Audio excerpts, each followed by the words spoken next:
안녕하세요. 우리의 주변에는 많은 불행한 사람들을 볼 수가 있습니다. 나 또한 가끔 행복하지 못하고 편안하지 못한 마음 상태에 떨어지곤 합니다. 행복하지 못하다, 불행하다 할 때는 어떠한 마음 상태입니까? 모든 것이 충족된 상태를 행복하다고 대개는 이야기를 하지요. 뭔가에 불만을 가지고 있고 만족하지 못하고, 그래서 더 뭔가를 얻으려고 애쓰는 상태는 마음이 편안하거나 행복하다고 보기는 어려운 상태입니다. 우리가 무엇을 더 가지려고 합니까? 다들 지금 현재 가지고 있는 게 충분하지 못하다고들 생각합니다. 재산으로도 그렇고, 건강 상태도 그렇고, 어떤 명예나 사회적인 위치도 그렇고, 모든 면에서 더 가지려고 추구합니다. 더 나은 상태, 더 높은 상태를 원하지요. 지금보다 훨씬 더 높은 위치로 상승하기를 바랍니다. 그렇게 애쓰는 과정에서 불협화음이 일어납니다. 간단한 예를 한번 들어보겠습니다. 상담 사례 중에서, 최근의 상담 사례 중에서 어떤 분이 찾아왔습니다. 최근에 부모상을 당했습니다. 어머니시죠.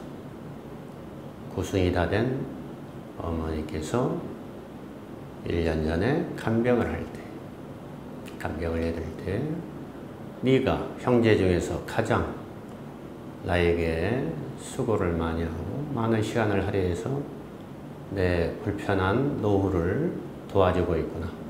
그 고마운 뜻으로 너의 부친이 남겨 물려주신 금배지 3개를 너에게 주마. 근데 이 사람에게는 형제가 3사람이 있었습니다. 이분은 물론 여성이죠.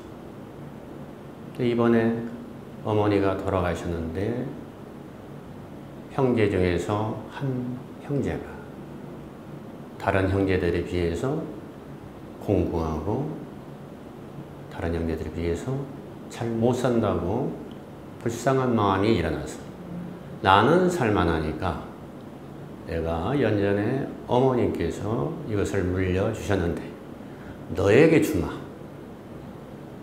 이렇게 마음을 먹고 형제들 앞에서, 오빠도 있고 남동생도 있는 앞에서 그 형제에게 금배지 3개를 주었습니다. 그때는 상이 완전히 치러지지 않은 상태라 형제들은 특별한 반응 없이 그냥 넘어갔습니다. 상을 다 치르고 집으로 돌아와서 분란이 일어나기 시작했습니다. 전화상으로 옳게 언니가, 형제가 3명인데 왜 한 사람에게 그것을 몰아주느냐. 다들 아버님의 유물이니까 하나씩 골고루 가지는 게 공평하지 않느냐. 그 이해를 전달했습니다. 물론 가장 위 오빠의 마음이죠. 그래서 지금 그 금배지를 내놓은 여자 형제는 선량한 마음으로, 선한 마음으로 가장 잘 살지 못하고 있는 형제에게 준 그 선한 마음이 이렇게 오해를 받는다고 생각하는 순간 엄청나게 오빠에게 분노가 일어났습니다. 그리고 미워졌습니다. 옳게는 말할 것도 없지만 옳게와는 별로 평소부터 사이가 그렇게 좋은 사이가 아니었으니까요. 그런데 마지막 막내가 그 이야기를 어떻게 전해 듣고, 나는 갖지 않아도 되니까 그 오빠에게만, 제일 위에 형에게만 하나 주고 그냥 내 것은 주지 않아도 좋다.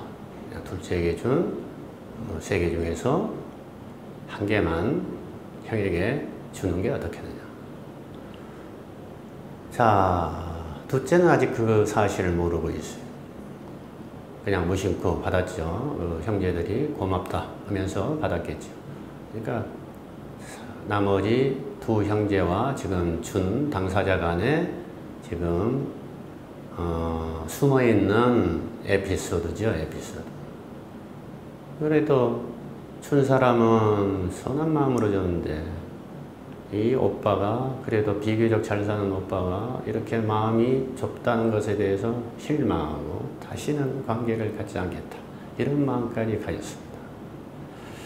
자, 불행이란 어떤 것입니까? 이럴 때 어떻게 해야 되나요? 세계를 공평히 나눠줬으면 아무 분란이 일어나지 않았을까요? 그러면 세계를 연전에 가졌던 여러 자식들 중에서 유독 이 딸에게만 물려준 어머니의 마음은 왜 그랬을까요?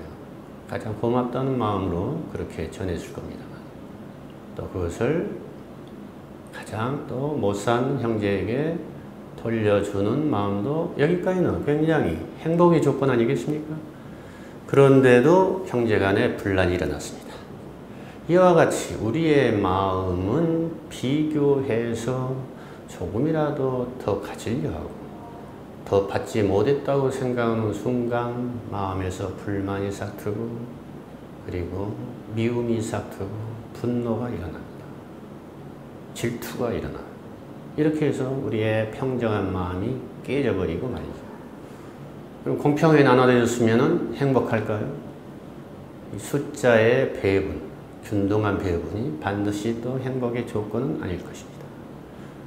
자, 누군가는 더 줘야 되겠다고 생각하고 누군가는 덜 받았다고 생각하는 이러한 비교하는 마음, 한편으로는 우월한 마음이요, 한편으로는 열등한 마음, 이 2가지 마음, 양자가 다 행복의 조건에서 벗어납니다.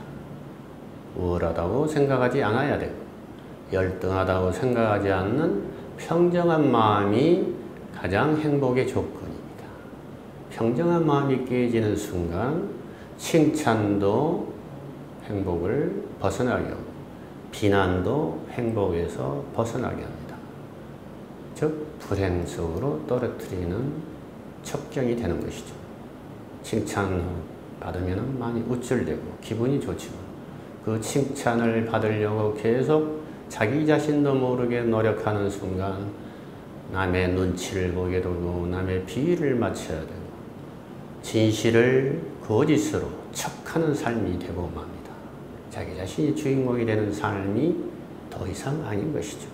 이러한 삶을 예속된 삶이라고 하고 행복하지 못하는 삶의 조건이라고 합니다. 그래서 불행에서 빠져나오기 위해서는 마음이 평정한 마음 상태를 가져야 됩니다.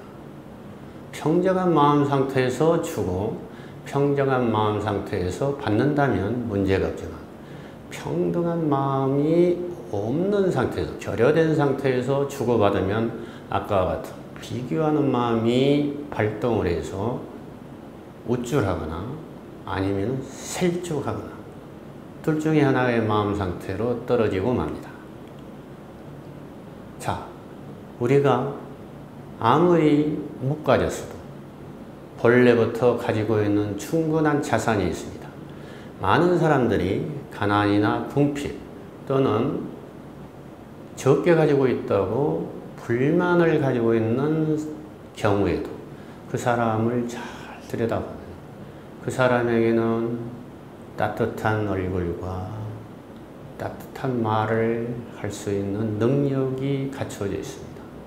굉장히 친절하고 상대방을 배려하고 상대방에게 양보하고 어려운 사람을 보면은 추원한 마음이 일어나서 연민을 일으키고 내가 할 수 있는 최선의 것이 무엇일까?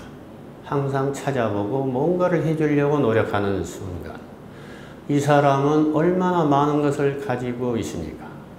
반드시 돈을 많이 가지고 재물을 많이 가지고 땅을 많이 가지고 있어야만 상대방이나 다른 사람이나 다른 형제에게 나눠줄 수 있다고 생각합니다. 기부 문화도 마찬가지입니다.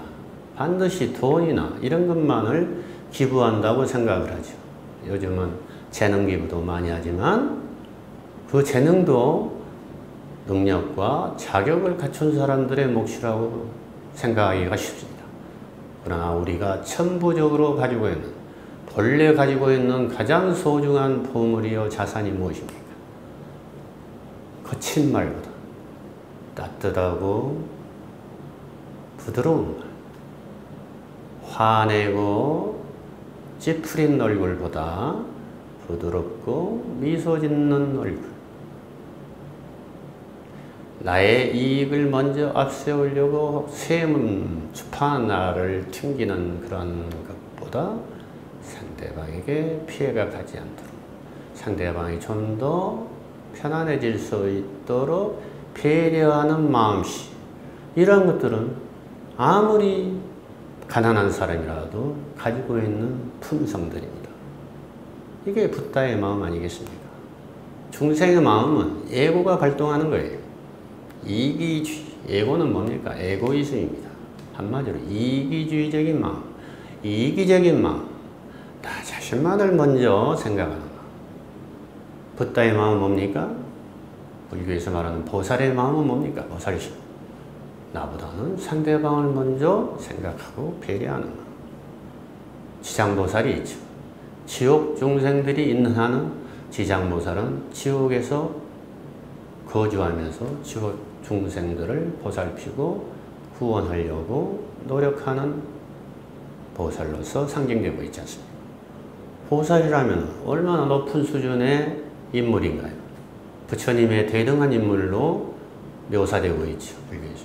그런데 그 보살이 지옥과 같은 고통스럽고 불행의 극치인 상황 속으로 적극적으로, 능동적으로 뛰어들어가서 지옥 중생들, 지옥에서 허덕이는 고통받는 사람들을 도우려고 불철주야 노력하고 있죠. 그리고 가장 마지막에 자기 자신은 지옥을 떠나겠다. 지옥이 깨지고 완전히 사라지는 순간까지는 자기 자신이 가장 마지막에 구원을 받으리라. 이렇게 서원하는 무리들을 보살이라고 한다고 그러죠. 우리의 마음도 그런 보살과 같은 광대하고 한량없는 마음을 낼 수 있는 기본적인 보물을 갖추고 있다는 것입니다. 이게 불행에서 빠져나올 수 있는 가장 큰 자산이 되는 것입니다. 감사합니다.